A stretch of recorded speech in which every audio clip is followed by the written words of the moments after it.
vil gerne fortælle om unge og alkohol. Vi har taget udgangspunkt i, hvordan alkohol påvirker mennesket. Og vi har blandt andet undersøgt, hvordan alkohol påvirker kroppen. Og hvordan samfundet påvirker unges alkoholforbrug. Så har vi let efter nogle muligheder på, hvordan vi kan nedsænke unges alkoholforbrug.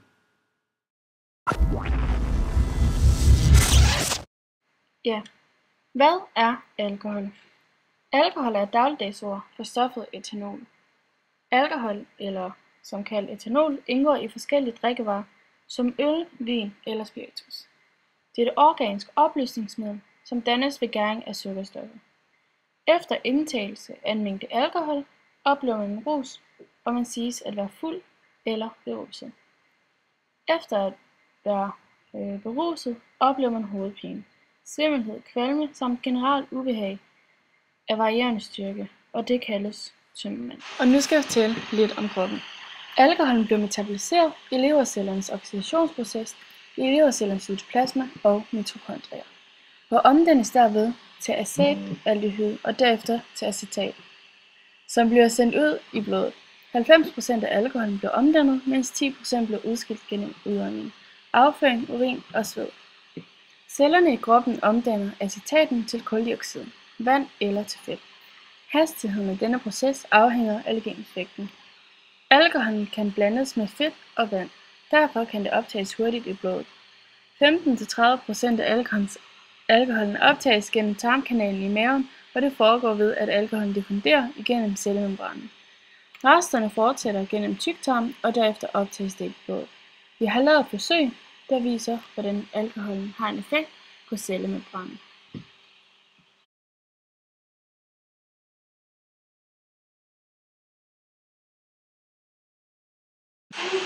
I dette forsøg brugte vi rødbeder til at fremstille, hvordan alkoholen trænger ind og påvirker cellemembranen. Rødbeder har en alkohol, der er vandfyldt, som opgør 95% af cellens cytoplasma. Alkoholen er fyldt med farvestoffet betamin, som er vandopløseligt. I det koncentrationen af alkoholen stiger, vil alkoholens indhold af betamin gradvist blive udtømt ud i omgivelserne. Vi anvendte alkoholen etanol i forsøget og forventede der, at 0% koncentration ville være uden farve, da den i teorien ikke blev destabiliseret, men dog vil der måske komme et lille rødligt skær, eftersom man aldrig kan være sikker på at have skyllet al farven af. Efterfølgende forventede vi, at i de andre koncentrationer, altså 10-30%, at der vil være celler, som er blevet destabiliseret og derved lægger farve ud.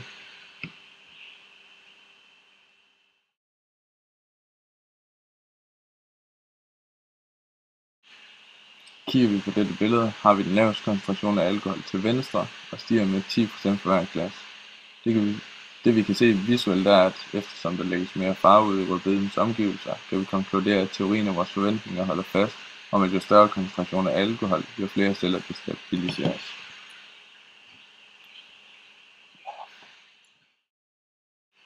Derefter brugte vi et spektrofotometer til at måle absorbansen, og jo mere farve der er lægget, jo større absorption af lyset vil være. Vi har lavet en graf for absorbansen og alkoholprocenten for at se, om der har nogen sammenhæng. Hen ad x-aksen har vi antal procent koncentration af alkohol, og ved y-aksen har vi absorbansen. Her på grafen har vi en lineær funktion, når ved koncentrationen af 20% alkohol sker der et knæk, og det skyldes, at koncentrationen af alkohol har ødelagt og dræbt cellerne. Og tilbage til kroppen. I leveren er der flere forskellige enzymsystemer, der metaboliserer alkoholen, og et af de vigtigste er alkoholen dehydrogenasystemet.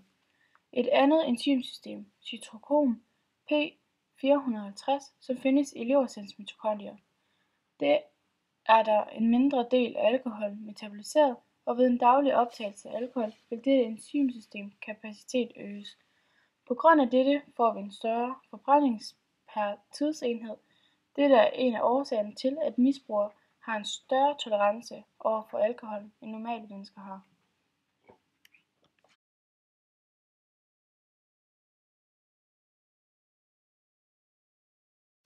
For denne figur kan vi se fordelingen af de 100 gram alkohol, som kommer fra kroppens vandfase.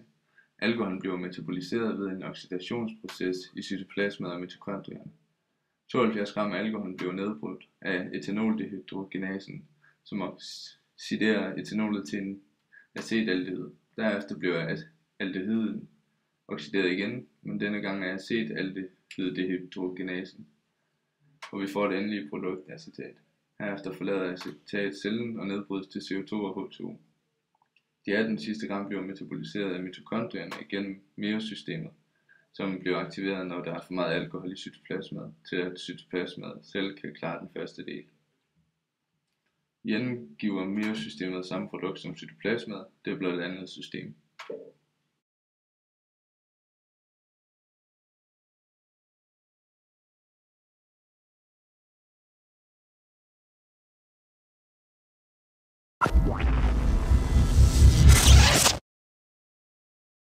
Yes, vi skal snakke om hjernen, og så er der 3 stoffer, vi går ind og kigger mere detaljeret på.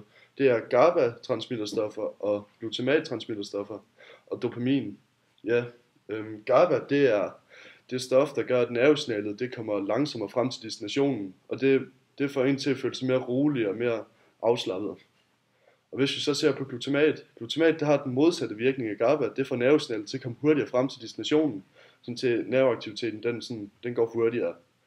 Og så dopamin, det er kroppens lykkestof, det gør en dejlig og euforiserende. Ja, for at forstå, hvad der sker i hjernen, når man er fuld, så er vi nødt til at snakke om GABA-transmitterstoffernes normale tilstand, altså uden alkohol. Yes, det der sker, det er, der kommer et nervesignal her overfra, ned ad aksonet, som vi ikke har med her. Det kommer herned over til vesiklerne, hvor GABA-transmitterstofferne de ligger inde. Når det så sker, så bliver de her vesikler spaltet sammen med membranen. Så bliver GABA-transmitterstofferne sendt ud i synapspalten, der er her. Og det gør det, fordi nervesignalet ikke kan blive sendt på tværs af synapspalten, så er vi nødt til at få sendt de her stoffer derud, så signalet kan blive ført videre. GABA-transmitterstofferne sætter sig fast til GABA-receptorerne, som sidder her. Når det sker, så bliver nervesignalet, der bliver sendt herfra, det bliver så hæmmet. Det kommer langsommere videre. Yes. Og det gør så, at man bliver mere beroliget i det, men ens sanser de bliver nærmest svækket. Hvis vi ser på glutamat-transmitterstofferne, når vi er under påvirkning af alkohol, så det der sker, alkoholen det går ind og sætter sig på receptorerne her. Og så når glutamat-transmitterstofferne de prøver at få sendt deres signal videre over på receptorerne, så receptorerne de er blevet omformet på grund af alkoholen. Så enten går alle signalerne tabt, eller så kommer der kun et par få signaler videre. Og det gør jo så, at signalet det kommer langsommere videre, og der er en masse, der går tabt. Yes.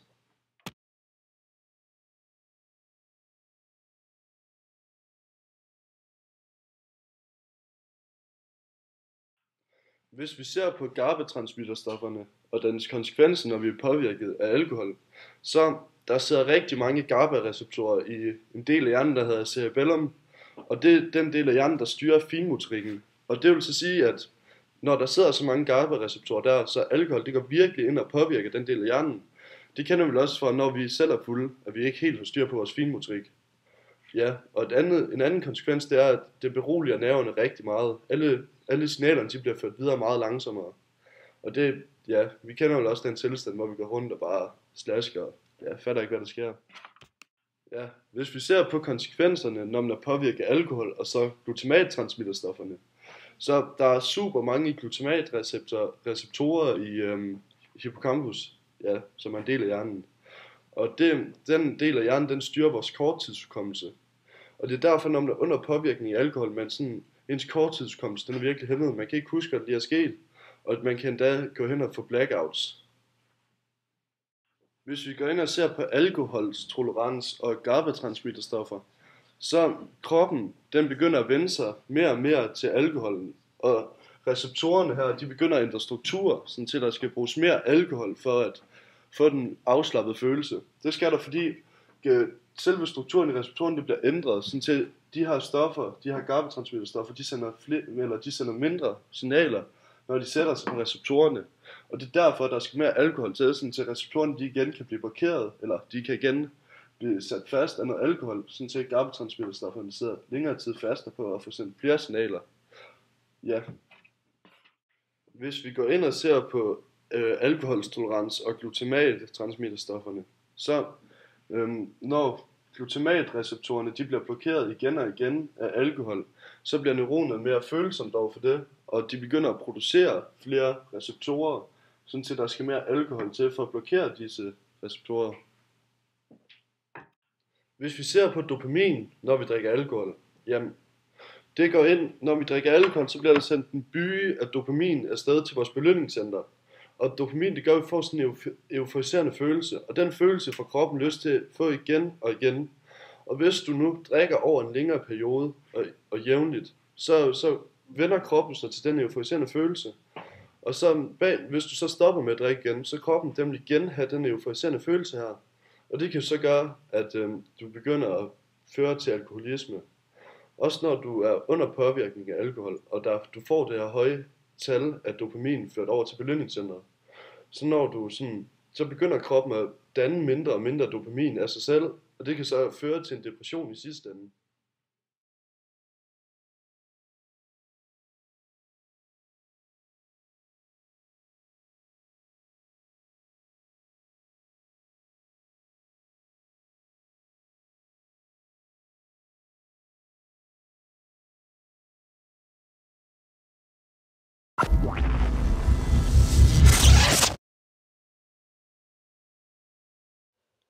Alkohol anses for at være det mest sundhedsskadelige rusmiddel, vi har.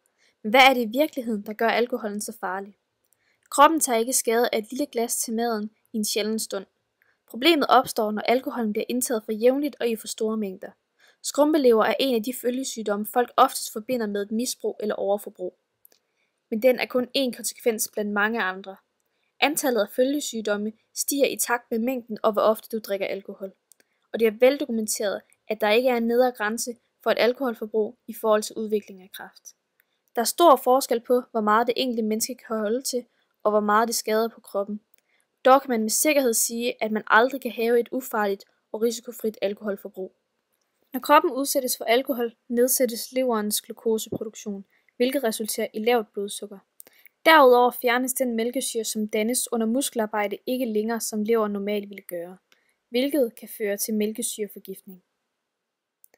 Når alkoholen skal forbrændes, nedsættes fedtforbrændingen i leveren og øger samtidig leverens fedtoptagelse. Af disse fedtophobninger vil bugspytkirtlen blive præget af kronisk betændelse.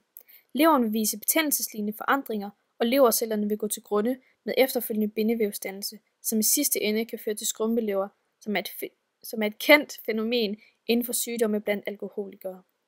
Et for stort alkoholforbrug kan føre til dårlig appetit, nedsat omsætning af næringsstoffer, som resulterer i vitamin- og mineralmangel.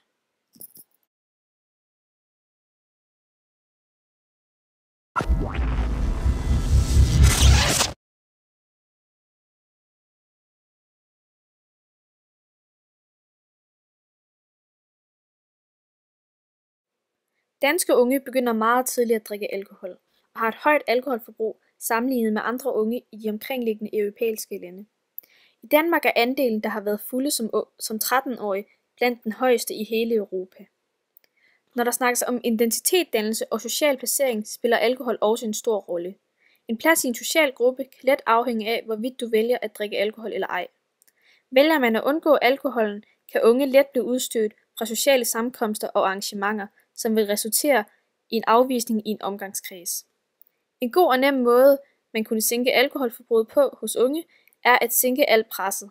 I stedet for at fortælle eleverne, hvor mange fester og hvor fulde de skal være, kunne man forklare, at man ikke behøver at drikke for at blive socialt accepteret på et gymnasie.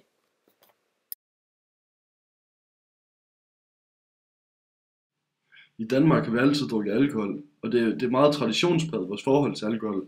Vi drak endda alkohol helt tilbage fra vikingetiden, så alkoholen den fører langt tilbage i historien. Så vi husker også sådan, dengang vi var lille, vi sad ved vores forældre til noget familietamtam, hvordan vi lige fik lov til at næppe lidt til deres øl. Og der følte vi os jo mere voksne, end sådan, som vi plejede. Og dengang man var lille, så vi jo altid drømt om at blive voksen hurtigt. Og når man ser de voksne til fester, så forbinder man dem også med alkohol. Det gør de fleste i hvert fald. Så når man ser sig selv som voksen, så ser man også sig selv med en øl eller noget vin og sidde og drikke lidt. Så det kan jo hurtigt føre til, at man sådan lige prøver at se, om man kan få fat i noget alkohol, uden de forældrene de finder ud af det. Eller man prøver at plage forældrene om at få noget alkohol. Så allerede der begynder man at drikke alkohol. Og til sidst så fører det jo til, at man sådan begynder at drikke mere og mere alkohol, men måske en dag bliver fuld. Og det kan jo hurtigt få ud i, at man har prøvet at blive fuld for hurtigt, og man så til senere vil prøve at få en anden form for rus. Og det kan jo hurtigt føre til, at man tager nogle andre typer af rusmidler. Ja, og vores gruppe, vi har snakket om, hvordan vi kan nedsætte alkoholforbruget, og sådan få sat en stopper for den her alkoholkultur, vi har gang i dag. Og vi har snakket om, at vi er nødt til at starte helt med etikken, og vores generation er nødt til at få en helt anden etik til alkohol. Vi er nødt til at ændre på synet på alkohol, hvordan de unge de skal have synet på deres alkoholforbrug.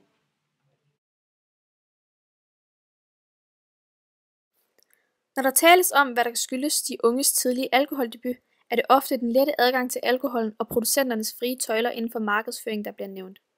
De danske producenter af alkohol er reguleret af et frivilligt regelsæt, som de selv kan bestemme, om de vil rette sig efter.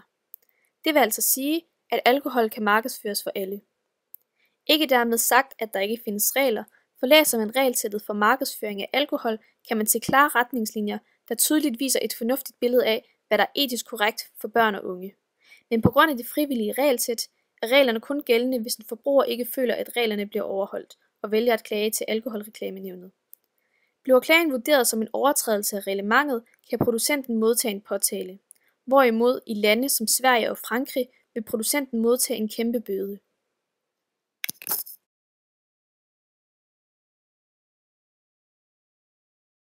På disse billeder ses det tydeligt, at mange af reglerne dagligt bliver brudt.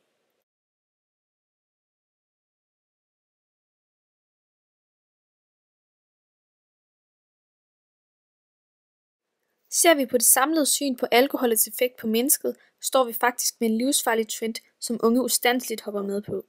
På trods af, at listen af konsekvenser af alkohol er lang, er vi stadig ikke overbevist om, at det er farligt nok til, at vi stopper vores abnorme forbrug. Men ved vi for lidt?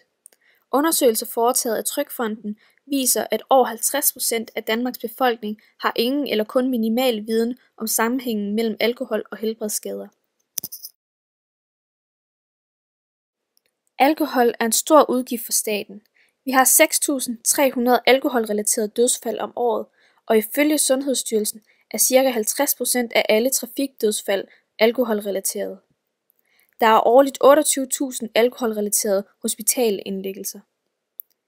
Danskernes alkoholforbrug koster i alt samfundet ca. 10 millioner kroner om året. Alkohol er uden tvivl en kæmpe byrde fysisk, psykisk og socialt, og fremtiden ser ikke meget lovende ud, hvis vi fortsætter på samme måde, som vi har gjort indtil nu. En fremtidig alkoholpolitik kunne se således ud.